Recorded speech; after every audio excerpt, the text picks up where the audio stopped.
നമസ്കാരം. ടിപ്പു സുൽത്താൻ എന്ന ഭരണാധികാരിയെ, അദ്ദേഹത്തെ ഒരു ഭരണാധികാരിയായി കണക്കാക്കാൻ തന്നെ നമുക്ക് പ്രയാസമാണ്, എന്ന രാജ്യദ്രോഹിയെ, എന്ന മതഭീകരവാദിയെ വലിയ പുണ്യാളനായി ചിത്രീകരിക്കുന്ന നിരവധി ചരിത്രം നമ്മൾ പഠിച്ചിട്ടുണ്ട്, അല്ലെങ്കിൽ നമ്മളെ നിർബന്ധിച്ച് പഠിപ്പിച്ചിട്ടുണ്ട്.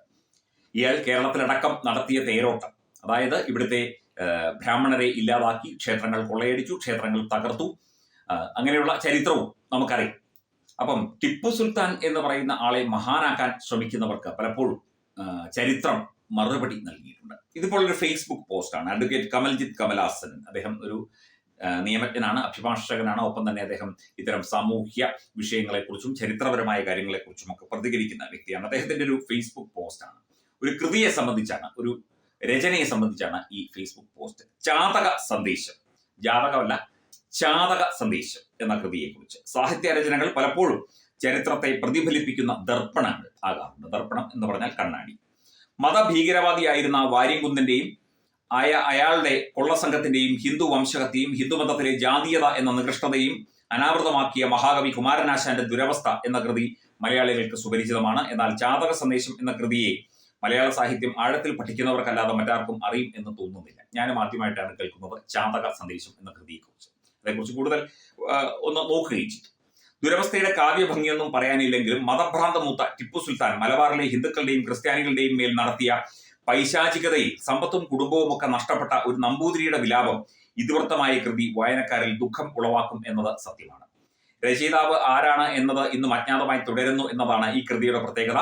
ടിപ്പുവിന്റെ നരഹത്യയും കൊള്ളയും കൊലപാതകവും നിർബന്ധിത മതം മാറ്റങ്ങളുമായി ബന്ധപ്പെട്ടിരിക്കുന്നതിനാൽ 1785-നും 95-നും മധ്യയായിരിക്കണം രചന കാലം എന്നും നമുക്ക് അനുമാനിക്കാം. വള്ളവനാട്ടിലെ തിരുമാന്താംകുന്ന് ക്ഷേത്രത്തിലെ ഭജനമിരിക്കുന്ന രോഗഗ്രസ്തനായ കവി ക്ഷേത്ര നടയിൽ വെച്ച് ഒരു ജാതകത്തെ, ജാതകം എന്ന് പറഞ്ഞാൽ വേഴാമ്പൽ എന്നാണ്, വേഴാമ്പൽ എന്ന പക്ഷി, മലമുഴക്കി വേഴാമ്പൽ, ഇതിനെ കാണുകയും ഈ പക്ഷിയെ കാണുകയും ടിപ്പുവിന്റെ പടയോട്ടത്തിൽ കുടുംബവും സ്വത്തും നഷ്ടപ്പെട്ട് ദാരിദ്ര്യത്തിലായ തന്നെ സഹായിക്കണം എന്ന് അഭ്യർത്ഥിച്ചു കാർത്തിക തിരുനാൾ രാജാവിനുള്ള സന്ദേശം വേഴാമ്പൽ വഴി കൊടുത്തു വിടുന്നതും ആണ് ഇതിലെ പ്രതിപാദ്യം. ജാതക സന്ദേശത്തിലെ ഈ മേഘ സന്ദേശം പോലെ തന്നെയാണ്, ഈ മയൂര സന്ദേശം പോലെ തന്നെയൊക്കെയാണ് ജാതക സന്ദേശവും. വള്ളുവനാടിനും പത്മനാഭപുരത്തിനും ഇടയിലുള്ള നിരവധി ക്ഷേത്രങ്ങളെക്കുറിച്ചും സ്ഥലങ്ങളെ പറ്റിയും ഈ കൃതിയിൽ പരാമർശമുണ്ട്. ആ കാലഘട്ടത്തിലെ ജീവിത രീതിയുടെ സൂക്ഷ്മ ചിത്രവും കവി പകർത്തിയിട്ടുണ്ട്.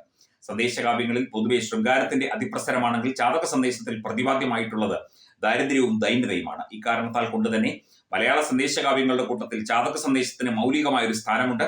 ചരിത്ര വിദ്യാർത്ഥികൾ നിശ്ചയമായും വായിച്ചിരിക്കേണ്ട ഒരു കൃതിയാണ് ജാതക സന്ദേശം. പ്രത്യേകിച്ച് കൂടിയ വില്ലന്മാരെ പോലും നായകന്മാരാക്കാൻ കുൽസിത ശക്തികൾ ശ്രമിക്കുന്ന ഈ കാലത്ത് എന്ന് പറഞ്ഞുകൊണ്ട് അഡ്വക്കേറ്റ് കമൽജിത്ത് ഈ പോസ്റ്റ് അവസാനിപ്പിക്കുന്നു. തീർച്ചയായിട്ടും മനസ്സിന്റെ വിങ്ങലും വേദനയും ഒക്കെ പലപ്പോഴും കൃതികളായി, കവിതകളായി ഒക്കെ തന്നെ പുറത്തു വരുന്നുണ്ട്. ഇതൊരു അജ്ഞാത കർത്തൃകമാണ്. ഇതാരാണ് എഴുതിയത് എന്ന് അറിയില്ല.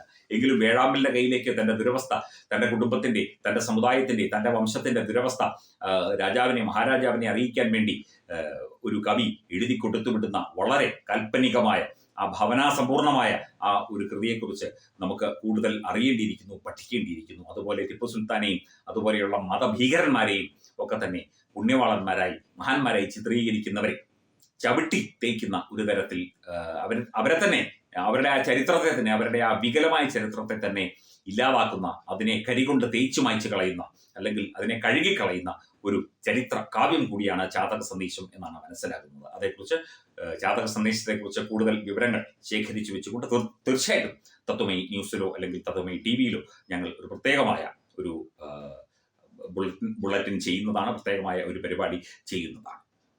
Partner Edubix online executive education, focus physiotherapy centre Pattom, Unnath engineering Gujarat, തീർത്ഥയാത്ര.com, അയൺ ബിൽഡ് ഗുജറാത്ത്.